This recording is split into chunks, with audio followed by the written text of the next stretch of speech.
수원정 지역 김준혁입니다. 제가 청문회 들으면서 장관님들 답변을 이제 듣다 보니까 지금 하고 있는 이 일들이 의료 교육의 질을 저하하는 것이 아니라 질을 높이겠다. 또 국민들의 건강을 더 안전하게 책임을 지겠다. 이렇게 이제 말씀을 하시는데 그 뜻은 제가 충분히 받아들일 수 있습니다. 그런데 실제 현장이 과연 그럴까? 의과대학의 현장이 과연 그럴까 하는 그런 생각을 좀 갖습니다. 그런 측면에서 저는 이번에 청문회 준비하면서 이게 오히려 대한민국의 의료교육의 질 저하뿐만이 아니라 국민 건강에도 심각한 영향을 주고 또 잘못하다가는 대한민국의 신뢰도까지 문제가 생길 수 있다. 이런 생각을 좀 하고 있습니다. 물론 이제 그 부분에 대해서 동의를 하실지 안 하실지 모르겠지만 장관님들에 대한 질의보다 지금은 오히려 의과대학 현장에 있는 분을 참고인 나와 계시는데 지금 배장환 교수님 나와 계시는데 배장환 교수님 통해서 제가 지금 한번 현재 상황이 어떻고 그래서 의대 정원이 문제가 있다는 것을 좀 같이 좀 이야기하고 싶습니다. 배장환 교수님 나오셨나요? 네, 잠깐 그러면 저쪽으로 좀 가주시겠습니까? 마이크가 예. 본인 소개 좀 간단하게 좀 해주시죠. 예, 저는 7월 12일까지 충북대학교 의과대학에서 근무했고 15년 동안 권역 심내혈관 질환 센터장으로 근무를 했었습니다. 그리고 거기에서 이제 의과대학 증원 사태에 대한 비대위원장을 맡고 4개월 동안 싸우다가 사직해서 지금 부산의 종합병원에서 일하고 있습니다. 아유, 안타깝습니다. 그래도 지금 의과대학의 현재 상황이나 충북대학교 의과대학의 상황 너무 잘 알고 계시겠죠? 예, 상당히 알고 있다고 생각합니다. 자, 그럼 한 가지 질문 좀 던져보겠습니다. PPT 자면 좀 하나 좀 띄워주시겠습니까? 이게 어떤 내용이냐면 2023년 12월 28일에 의학교육 점검반에서 띄운 내용입니다. 여기에 보면 의대 증원과 관련해서 의과대학도 증원에 적극적이며 본부 의대 간 상호 협조적인 태도로 준비하고 있는 점이 긍정적이다. 이렇게 나와 있는데 의과대학에 계실 때 의과대 교수님들이 의대 증원과 관련해서 긍정적이셨나요?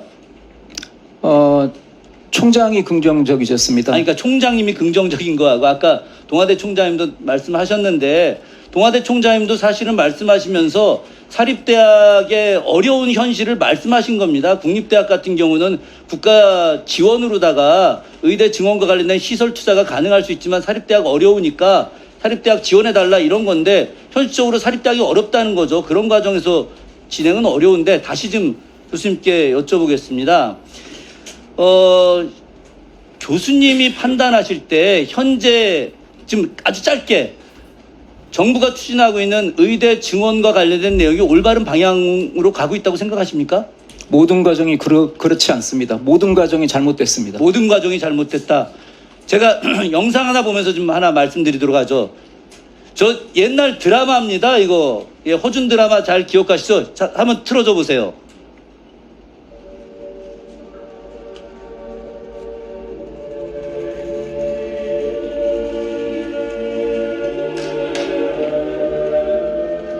조용하겠구나. 예, 됐습니다. 시간이 없어서.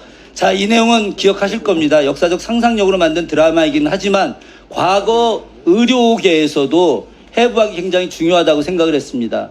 근데 의대 정원이 늘어나게 되면 현재 실습이 보통 6명에서 8명 정도가 하고 있는데 너무 과도하게 늘어날 것 같아요. 현재 상황 자체가. 그래서 저희가 챗 GPT한테 한 20명, 30명 정도가 수업을 하면 어떤 모습이 될지를 한번 그려봐 달라고 했습니다. 이 모습입니다. 교수님, 의대 정원이 늘어나게 됐을 때 충북대학교 같은 경우가 만약에 정원이 늘어났을 때 저 해부학 수업을 제대로 할 수 있습니까? 해부학 실습이 제대로 되지 않고 뒤에 있는 학생들은 해부의 카데바가 어떤 건지 보이지도 않는 상황이 벌어집니다. 6명에서 8명이 적정 수준이 아니라 그게 최대한 수용할 수 있는 교육 수준입니다. 거기에서 한두 명만 더 늘어도 뒤에 있는 학생들은 카데바에 만약에 인대를 본다면 인대가 전혀 보이지도 않고 간을 싸고 있는 조직 구조를 볼 수 없는 상황에서 해부학 실습을 마칠 가능성이 자명합니다. 그렇다고 한다면 의료의 질을 높이는 것이 아니라 의료의 질을 격화시키는 거 아닙니까?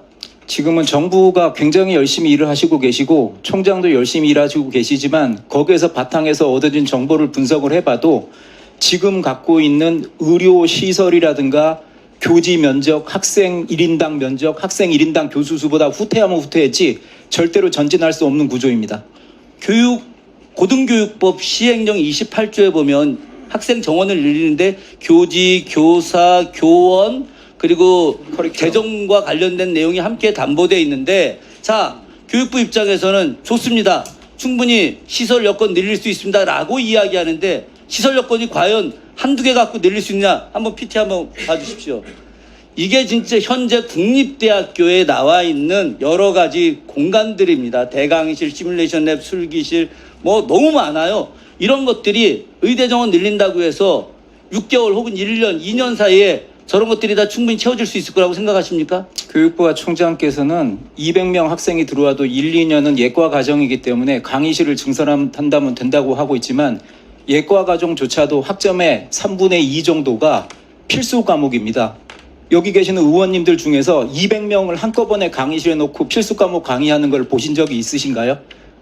최소한 50명, 60명으로 나눠야 되거든요. 서울대학교도 학생이 135명인데 A반, B반, B 두 반으로 분조가 되어 있습니다. 그러면은 200명 학생을 제대로 교육을 시키려면 최소한 60명으로 나누면은 4개의 반으로 나눠야 되고요.